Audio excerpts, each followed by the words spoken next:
Assalamualaikum Warahmatullahi warahmatullahi wabarakatuh. wabarakatuh. Kami dari kelompok 12 IPA 6, saya Najwa Sifa. Saya Ditya Prabeswara. Saya Edward Sanjaya.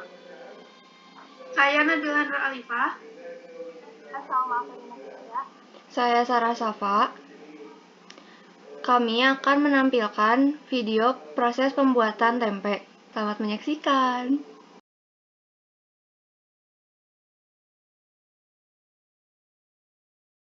Jadi tujuan dari pembuatan tempe tadi yaitu yang pertama untuk mengetahui apa itu bioteknologi, yang kedua apa itu bioteknologi konvensional, yang ketiga untuk mengetahui definisi tempe, yang keempat untuk mengetahui proses pembuatan tempe, yang kelima untuk mengetahui kandungan dalam tempe, dan yang terakhir itu untuk mengetahui manfaat tempe. Bioteknologi berasal dari kata bio, hidup, teknos, teknologi, dan logos, ilmu. Secara harfiah, dapat berarti ilmu yang menerapkan prinsip-prinsip biologi. Jadi, dapat didefinisikan bioteknologi adalah teknologi yang memanfaatkan organisme atau bagian-bagiannya untuk mendapatkan barang atau jasa dalam skala industri, sehingga dapat memenuhi kebutuhan manusia. Bioteknologi konvensional atau bioteknologi tradisional adalah proses bioteknologi yang masih menggunakan teknik dan peralatan yang sederhana dengan memanfaatkan mikroorganisme, proses biokimia, dan proses genetika alami. Contohnya seperti pembuatan tempe dan yogurt. Tempe merupakan makanan yang terbuat dari kacang kedelai atau beberapa bahan lain yang diproses melalui fermentasi menggunakan mikroorganisme kapang rhizopus atau yang biasa dikenal dengan ragi tempe. Alat yang digunakan untuk membuat tempe ada baskom, panci, mangkok, tampah, saringan, sotel kayu, plastik, tusuk gigi, sendok, dan kain bersih. Bahan yang dibutuhkan adalah 370 gram kedelai, 1/3 sendok teh ragi tempe, 1 sendok makan tepung beras. Di hari sebelumnya, cuci 370 gram kedelai sampai bersih. Lalu, rendam selama 5 jam. Setelah 5 jam, rebus kacang selama 25 menit. Buang busa-busa yang mengapung. Setelah itu, matikan api lalu rendam kacang semalaman.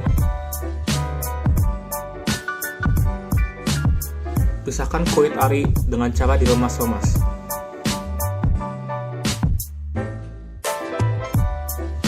Setelah terpisahkan, cuci kacang lalu tiriskan.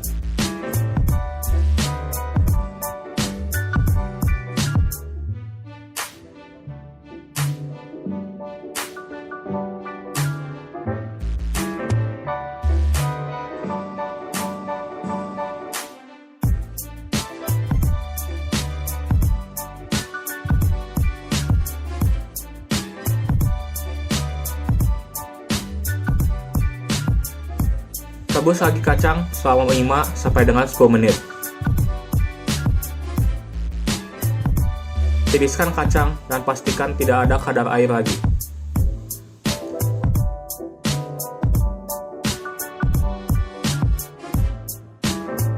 Pastikan kedelai sudah dingin dan kering.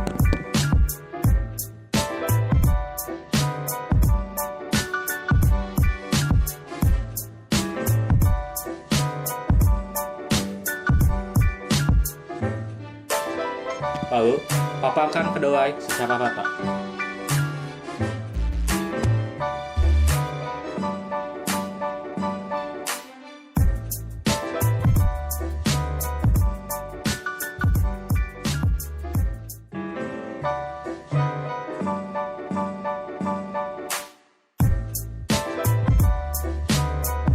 Campurkan 1/3 sendok teh ragi tempe dan 1 sendok makan tepung beras.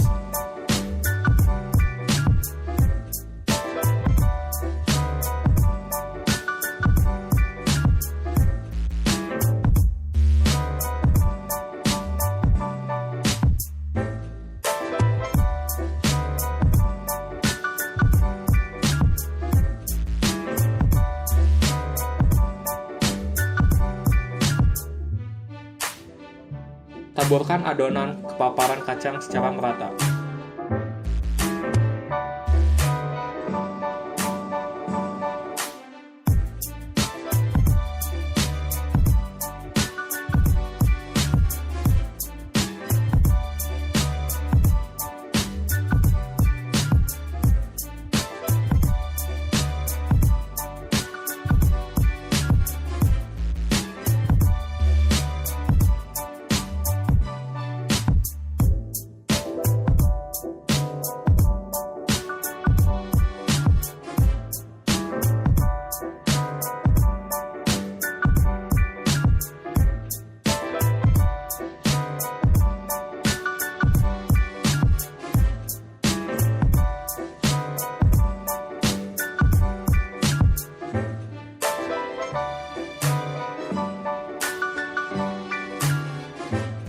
Masukkan kedelai yang sudah tercampur dengan adonan ke kemasan atau plastik yang digunakan.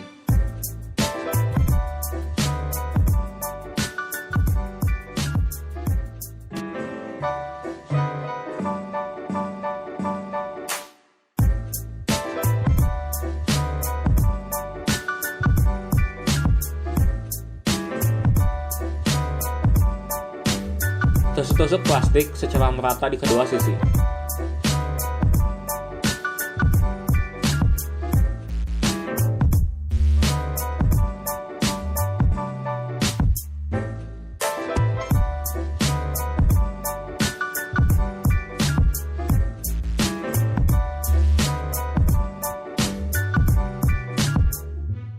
Simpan di tempat gelap tanpa jangkauan matahari. Tutup plastik dengan kain bersih. Setelah 2 hari 1 malam, tempe siap digunakan. Penjelasan tahap pembuatan tempe. 1. Tahap pencucian biji kedelai. Dilakukan agar biji bebas dari campuran atau bijian lain dan tidak rusak. 2. Tahap perendaman dan perebusan pertama. Terjadi proses hidrasi agar biji kedelai menyerap air sebanyak mungkin. Perebusan juga dimaksudkan untuk melunakkan biji kedelai agar dapat menyerap asam pada tahap perendaman. 3. Tahap perendaman 2. Terjadi hidrasi biji kedelai dan terjadi fermentasi asam laktat secara alami agar diperoleh keasaman yang dibutuhkan untuk pertumbuhan fungi. 4. Tahap pengupasan. Dilakukan agar miselium fungi dapat menembus biji kedelai selama proses fermentasi. 5. Tahap perebusan kedua. Dilakukan untuk menghilangkan bakteri kontaminan yang mungkin dibentuk oleh bakteri asam laktat, di mana dapat menghambat pertumbuhan fungi. Selain itu, agar biji kedelai tidak terlalu asam. 6. Tahap penirisan. Dilakukan untuk mengurangi kadar air dalam biji, mengeringkan permukaan biji, dan menurunkan suhu biji. Air yang berlebih dapat menghambat pertumbuhan jamur dan bakteri kontaminan, sehingga menyebabkan pembusukan. 7. Tahap inokulasi atau peragian. Dilakukan dengan memasukkan ragi tempe dan tepung beras dalam keadaan biji kedelai yang dingin. Tepung beras digunakan untuk mengurangi kadar air pada kedelai dan warna jamur yang terbentuk menjadi lebih putih. 8. Tahap pembungkusan. Plastik dilubangi agar jamur tempe mendapat udara dan dapat tumbuh dengan baik, karena proses fermentasi jamur Rhizopus oryzae berlangsung secara aerob. 9. Tahap inkubasi. Terjadi fermentasi yang mengubah komponen biji kacang kedelai. Rhizopus oryzae. Rhizopus termasuk jamur berfilamen. Jamur berfilamen sering disebut kapang. Rhizopus oryzae memiliki karakteristik 1. Miselia berwarna putih. Ketika dewasa, akan tertutup oleh sporangium yang berwarna abu-abu kecoklatan. 2. Suhu pertumbuhan optimum adalah 30 derajat Celcius. Kandungan pada tempe. Yang pertama ada protein. Kandungan protein dalam tempe memiliki beragam jenis asam amino esensial yang berguna sebagai zat pembangun tubuh. Yang kedua, lemak sehat. Sebagian besar lemak ini merupakan lemak tidak jenuh tunggal dan jamak, asam lemak omega 3 dan omega 6. Rutin mengonsumsi lemak sehat dapat membantu menahan rasa lapar. Yang ketiga, karbohidrat dan serat. Setiap 100 gram tempe mengandung 9,1 gram karbohidrat. Dalam berat tempe yang sama, kita juga bisa mencukupi kebutuhan 1,4 gram dari kebutuhan serat. Yang keempat, beragam vitamin B. Vitamin B yang terkandung diantaranya riboflavin atau vitamin B2, niacin atau vitamin B3, folat atau vitamin B9, dan piridoksin atau vitamin B6. Riboflavin dan niacin utamanya berperan dalam produksi energi dan sel darah merah yang sehat. Sementara folat dan piridoksin memiliki kontribusi penting untuk memelihara kesehatan saraf. Yang kelima, ada mineral.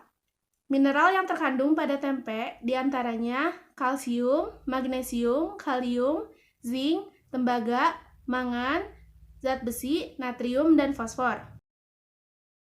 Manfaat tempe. Yang pertama, mengendalikan kadar kolesterol. Yang kedua, menangkal radikal bebas. Yang ketiga, mengandung prebiotik yang dapat mendorong pertumbuhan bakteri baik di dalam saluran pencernaan. Yang keempat, cocok sebagai menu diet. Yang kelima, meningkatkan kesehatan tulang. Oke, jadi kesimpulannya itu tempe merupakan bahan makanan hasil fermentasi kacang menggunakan jamur Rhizopus oligosporus dan Rhizopus oryzae. Tempe umumnya dibuat secara tradisional dan merupakan sumber protein nabati. Tempe mengandung berbagai nutrisi yang diperlukan oleh tubuh seperti protein, lemak, karbohidrat, dan mineral. Proses pembuatan tempe melibatkan 3 faktor pendukung, yaitu bahan baku yang dipakai, yaitu kedelai, mikroorganisme, yaitu kapang tempe atau ragi tempe, dan terakhir itu keadaan lingkungan tumbuh, yaitu suhu, pH, dan kelembaban. Peran Rhizopus oligosporus dalam pembuatan tempe yaitu yang pertama, protein kedelai dengan adanya aktivitas proteolitik, ragi akan diuraikan menjadi asam amino sehingga nitrogen terlarutnya akan mengalami peningkatan. Yang kedua itu, kedelai yang telah difermentasi menjadi tempe akan lebih mudah dicerna. Yang ketiga, karbohidrat dan protein akan dipecah oleh ragi menjadi bagian-bagian yang lebih mudah larut dan mudah dicerna. Mungkin segitu saja yang bisa kelompok kami sajikan. Semoga video tadi bisa bermanfaat untuk kita semua. Mohon maaf bila ada kesalahan. Wabillahi taufik wal hidayah. Wassalamualaikum warahmatullahi wabarakatuh.